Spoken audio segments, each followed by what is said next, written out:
Começamos com o Liberdade de Opinião desta terça-feira e vamos direto conversar com a jornalista Rita Lizauskas. Oi, Rita, boa tarde para você. Boa tarde, Roberta. Boa tarde a todos. Bom, a Anvisa anunciou hoje a autorização para o registro definitivo da vacina da Pfizer-BioNTech contra a Covid-19. A gente falou sobre esse assunto ao longo da programação da CNN e o governo federal ainda negocia a compra do imunizante com a farmacêutica. Por enquanto, não temos. Enquanto isso, o Senado Federal vai apresentar um projeto de lei que permitiria que estados, municípios e a própria iniciativa privada adquirissem as vacinas contra a Covid-19. O presidente da Casa, Rodrigo Pacheco, participou de uma reunião virtual com a Pfizer e com a Johnson & Johnson também, para tentar destravar os contratos com o governo federal. Vamos ver um trechinho da fala do Rodrigo Pacheco. É óbvio que nós vamos construir uma forma que seja uma forma que preserve o Programa Nacional de Imunização, que preserve o Sistema Único de Saúde em razão da sua universalidade, que obedeça às prioridades do Brasil para que não haja sacrifício a essas prioridades. Rita, então, com a autorização do registro definitivo da vacina da Pfizer, o projeto de lei do Senado para permitir, então, que estados e municípios e a iniciativa privada comprem as vacinas, acaba ganhando mais força. E essa pode ser, na sua visão, uma boa solução para acelerar a imunização que a gente precisa tanto e o Brasil, por outro lado, também conseguir retomar a economia? Olha, Roberta, eu acho isso tudo um grande erro. Pensa comigo. Quando estados e municípios entram nesse jogo de ir para o mercado comprar vacinas, fica mais difícil negociar preços. Se o governo federal fizesse a obrigação dele e comprasse antecipadamente as doses da vacina para imunizar o país todo, ou comprasse agora mesmo, mas só o governo federal, e depois distribuísse para os estados, o que a gente conseguiria? O que o governo brasileiro conseguiria? Melhores preços e condições. Quem compra mais unidades, maior volume, paga menos, tem mais vantagens comerciais. A gente sabe disso no dia a dia. É só ir num atacadão perto da sua casa e você vê a diferença de preço. O quilo do arroz fica mais em conta se você comprar 100 quilos em vez de comprar um pacote de 5 quilos. Todo mundo sabe disso. Você tem mais margem de negociação e isso vale também para as vacinas. E aqui a gente tem um ponto. Seria temerário que 27 governadores fossem agora avulsos no mercado, um ano depois do início da pandemia, para prospectar a compra de doses de imunizantes nesse momento que tem poucas doses disponíveis no mercado. Os países que foram responsáveis com a saúde de sua população investiram em pesquisas, compraram as doses que ainda seriam produzidas e aprovadas. Essas compras foram feitas antecipadas ainda no ano passado. E por que esses países, exceto o Brasil, fizeram isso? Preocupados justamente com essa escassez de vacinas que é a realidade de hoje. Então agora imagina, os 27 governadores saiam aí separados para procurar no mercado e comprar vacinas. A gente tem a possibilidade de alguns conseguirem doses, outros governadores não. E o que isso adiantaria? Adiantaria em quê no combate à pandemia no Brasil?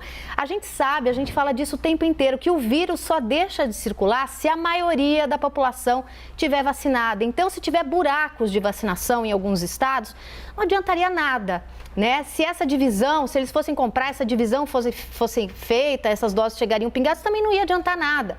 Além de estimular o turismo da vacina, ou seja, moradores de uma cidade ou de um estado viajam para o outro local em busca de vacina. A gente já viu isso acontecendo, né? Já que o governador, então, foi para o mercado e não conseguiu doses suficientes, eu faço uma viagem e vou para outro lugar me vacinar dentro do meu país. Isso é um verdadeiro caos. Um outro ponto. O presidente do Senado, Rodrigo Pacheco, afirma que a proposta do Senado, então, deve conter essa permissão para a iniciativa privada participar da aquisição de vacinas. E aí, teria mais um grupo correndo por fora para comprar vacina além dos governadores. Não seria melhor o Ministério da Saúde fazer o que sempre fez com todas as vacinas distribuídas pelo PNI? Compra as vacinas para todo o país e distribui. E a iniciativa privada entraria nessa corrida para quê? Em nome de quê? Para doar para o SUS? O governo federal tem verba para comprar vacinas. O Jair Bolsonaro, o presidente, assinou 3 medidas provisórias em agosto, setembro e dezembro, abrindo créditos extraordinários que somaram 24 bilhões e meio para comprar vacinas e só usou 10% desse dinheiro. Por que ele não usa o dinheiro que já está aí disponível para comprar vacinas? Mais uma coisa, e essa eu acho importantíssima. Quando o Senado... Aí a gente viu o Rodrigo Pacheco e a Câmara entram em cena com essas reuniões com a Pfizer e com a Janssen ontem, quando a Câmara propõe uma MP da vacina. passa uma falsa impressão para a opinião pública de que havia entraves na compra das vacinas, né, que eles estão ali resolvendo, e não havia. O governo tinha propostas da Pfizer para comprar doses desde abril do ano passado e ele mesmo já reconheceu isso. E não comprou porque ficou ali preso em algumas minúcias de contrato, minúcias essas, cláusulas essas que foram aceitas por 69 países. 2 deles, inclusive, o Reino Unido e Israel, vacinaram parte da população com as 2 doses da vacina da Pfizer e já ensaiam uma reabertura da economia. Olha só que sonho que todo mundo quer, inclusive o Brasil. E por lá, mesmo olhando essas cláusulas, ninguém virou jacaré. A gente não ouve falar de efeitos adversos graves. Por aqui, a gente fica nesse bate-cabeça que vira uma cortina de fumaça. Agora, a gente noticiou de manhã que até a Anvisa aprovou a vacina da Pfizer. Eu quero ver qual que vai ser a desculpa do governo, que tem dinheiro, para não comprar essa vacina agora. Rita, vamos direto então para o segundo tema do dia. A PEC que viabiliza o novo auxílio emergencial começa a ser discutida nesta quinta-feira. O pagamento de uma nova rodada vai ficar fora do limite do teto de gastos por meio da abertura de um crédito extraordinário. O relatório de autoria do senador Márcio Bittar não traz o custo do programa, mas o governo trabalha com um valor mensal de R$ 250, que seriam pagos durante 4 meses, então de março até junho. O aumento das despesas por causa do auxílio traz algumas contrapartidas, como, por exemplo, proibição de reajuste de salários e promoções de servidores públicos também, a criação de cargo ou função que impliquem aumento de despesa e ainda a suspensão da abertura de concursos públicos. Rita, qual que é a sua avaliação sobre a proposta que foi apresentada no relatório do senador Márcio Bittar e que a gente segue acompanhando? Bom, o que se desenha é que essa nova rodada do auxílio deva ser autorizada pelo Congresso sem que sejam indicados cortes de despesas para compensar esse gasto adicional, como queria o ministro da Economia, Paulo Guedes. Ou seja, havia espaço, então, para que essa ajuda, oferecida principalmente aos trabalhadores informais que estão sem renda durante a pandemia, então havia espaço para que isso tivesse sido dado antes. Bom lembrar que a última parcela do auxílio foi paga em dezembro. 7 em cada 10 pessoas que tiveram acesso ao auxílio emergencial ano passado não encontraram uma nova fonte de renda, segundo uma pesquisa do Datafolha que foi feita e revelada o mês passado. Ou seja, essas pessoas estão sem renda desde dezembro, a gente vai entrar em março. Então, eu vejo que essa liberação do novo auxílio emergencial, condicionado à aprovação de uma PEC, um projeto de emenda à Constituição, que vai desobrigar investimentos mínimos em saúde e educação, faz parte de uma grande chantagem para conseguir fazer mudanças na Constituição que são tão desejadas pelo ministro Paulo Guedes. Vamos lembrar aqui o que ele disse em 26 de janeiro, abre aspas. Quer criar auxílio emergencial de novo? Tem que ter muito cuidado, pensar bastante, porque se fizer isso não pode ter aumento automático de verbas para educação, e ele elencou vários cortes na sequência. Ou seja, ele já deu essa sinalização do que ele realmente queria o mês passado, então ele está fazendo essa negociação para conseguir o que ele quer. E quando o assunto é auxílio, o que aparece no horizonte, como você bem disse, né? Um valor máximo de 40 milhões, de 30 a 40 bilhões, desculpa, ou seja, um pouco mais de 10% dos recursos públicos que foram dedicados ao primeiro auxílio do ano passado, né, que foram quase 300 bilhões. Serão 4 parcelas de 200 a 250 reais, março, abril, maio e junho. E com o fim desse novo auxílio em junho, supõe-se que essas famílias que passam necessidade desde o final do ano passado já estariam aptas para garantir a própria subsistência em julho. Ou seja, eles estão inferindo que até lá ou a pandemia estará sob controle ou a vacinação terá avançado e a economia terá sido retomada. Nada indica que isso vá acontecer pelo andar da carruagem. Acabamos de falar aí da questão das vacinas, Roberta. E agora, Rita, o texto, que ainda precisa ser protocolado pelo relator, Márcio Bittar, foi distribuído aos líderes partidários no Congresso e está enfrentando resistências. Uma das principais é o trecho que desvincula o mínimo de recursos que devem ser destinados à saúde e à educação. A medida valeria para a União, estados e municípios, lembrando também. Rita, quais são as consequências que esse tipo de medida pode causar às áreas da saúde e da educação? Esse trecho da PEC emergencial vai passar ou será motivo para travar a aprovação?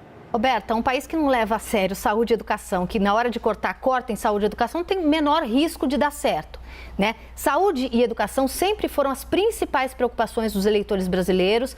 Basta você consultar qualquer daquelas pesquisas feitas em tempos de eleição, né? quais são as preocupações, as prioridades do povo. Essas pesquisas geralmente são feitas em ano eleitoral e eles perguntam aos eleitores o que esperam do próximo prefeito, governador, presidente da República. Saúde e educação estão sempre em primeiro lugar. Então, quando se aponta um movimento de corte em saúde, em plena pandemia, quando você quer mexer na Constituição para desobrigar o poder público, federal, estadual e municipal a gastar com saúde e educação, é super preocupante, é desesperador. E eu não caio nessa retórica que está sendo vendida, que não, é porque essa medida daria flexibilidade ao orçamento, isso vai abrir espaço para que corte ainda mais recursos dessas duas áreas quando você deixa que eles fazem ali do jeito que eles quiserem, né? Cortar recursos em saúde em plena segunda onda da pandemia, onde que isso é aceitável? E no caso da educação, a justificativa do relator foi ainda pior. O que ele disse quando ele defendeu ali o corte em educação? A gente já gasta 6% do PIB em educação e a gente está mal nos rankings mundiais. Então, a gente vai gastar menos, né? Se a gente está mal gastando 6%, a gente vai gastar ainda menos. Eu acho que a gente tem que descobrir por que o Brasil está tão mal nos rankings de educação, no PISA, mas, com certeza, o caminho para a gente melhorar não passa por corte de verbas, passa muito longe disso. Eu acredito que essa sinalização de flexibilizar esses gastos não vai ter aderência no Congresso. Eu espero, sinceramente, que não tenha, porque os resultados, ainda mais com uma pandemia, que saúde e educação foram extremamente impactados, né? Então, acho que vai ser catastrófico para a saúde, para quem conta com o SUS, e todos nós contamos com o SUS, não se iluda, você que tem plano de saúde, a ambulância do SUS, a vacina é do SUS, então todos nós que contamos direta ou indiretamente com o SUS vamos ser impactados, e com a educação, principalmente a educação básica, né? Porque desvincular, não se engane, é sempre sinônimo de gastar menos. Rita, vamos para o próximo tema então, porque em uma sessão do Conselho de Direitos Humanos da ONU, o chanceler brasileiro Ernesto Araújo falou sobre as medidas de restrição contra a Covid-19, que ele mesmo chamou de sacrifício da liberdade. Araújo disse também que há um crescimento do controle na internet movido por objetos econômicos ou ideológicos. Vamos ver. Sociedades inteiras estão se habituando à ideia de que é preciso sacrificar a liberdade em nome da saúde. Não critico as medidas de lockdown ou semelhantes que tantos países aplicam, mas não se pode aceitar um lockdown do espírito humano, o qual depende fundamentalmente da liberdade e dos direitos humanos para exercer-se em sua plenitude. E o grande desafio de hoje é aquilo que chamo de tecnototalitarismo. Do bloqueio de plataformas e sites até o controle de conteúdos e informações, das medidas judiciais e leis que criminalizam atividades online, até o emprego abusivo ou equivocado de algoritmos, a maré crescente de controle da internet por diferentes atores, movidos por objetivos econômicos ou ideológicos. Rita, como é que você avalia essas declarações de Ernesto Araújo em relação à liberdade que ele diz estar sendo sacrificada pelas medidas de isolamento e também sobre o que ele chamou de controle da internet? Bom, eu confesso que eu tenho muita dificuldade em decodificar, né, essa fala e esse mundo enxergado pelo ministro das Relações Exteriores, o Ernesto Araújo, mas vamos tentar analisar essa fala dele. Sacrificar a liberdade em nome da saúde é um remédio duro, mas é necessário quando a ciência nos mostra que o SARS-CoV-2, que causa o coronavírus, ele se dissemina pelo ar, por aerossóis, que são essas partículas respiratórias geradas quando a gente fala.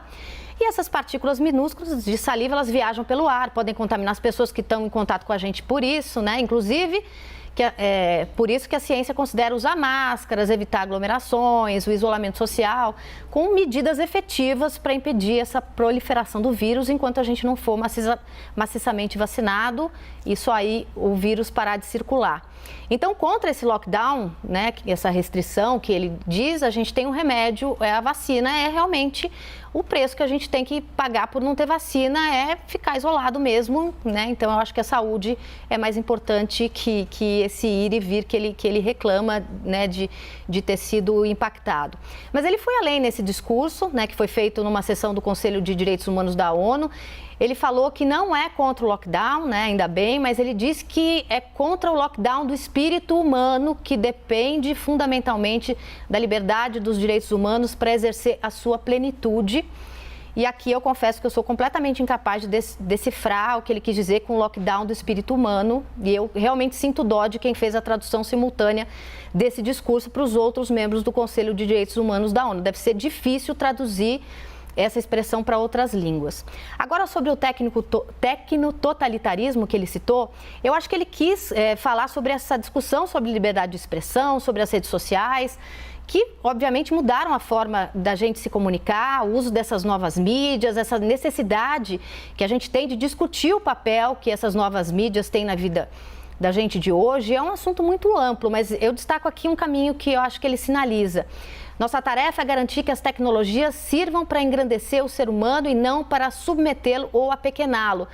E aqui ele conclamou os países para avançar nos debates sobre o tema, algo relevante que eu acho que realmente precisa ser feito, mas sob outros moldes, né? Quando ele fala em tecno-totalitarismo, parece que há uma conspiração mundial da tecnologia, e não é verdade. A tecnologia está aí, existem desafios que a gente precisa encarar com essas chamadas novas mídias, a gente precisa debater liberdade de expressão, essa questão de derrubar perfis, como a gente viu acontecer com o ex-presidente norte-americano Donald Trump, como aconteceu agora com Daniel Silveira. A gente precisa discutir sobre as fake news, sobre o impacto que as notícias falsas têm, tanto nas eleições, quanto na percepção que as pessoas têm de alguns assuntos, como no caso da vacina. A gente sabe que o movimento anti-vacina decolou depois das redes sociais. Então, eu acho que tem um assunto, não é uma conspiração mundial, eu acho que é um assunto válido que precisa ser discutido em outros moldes, com um pouquinho mais de maturidade. Roberta?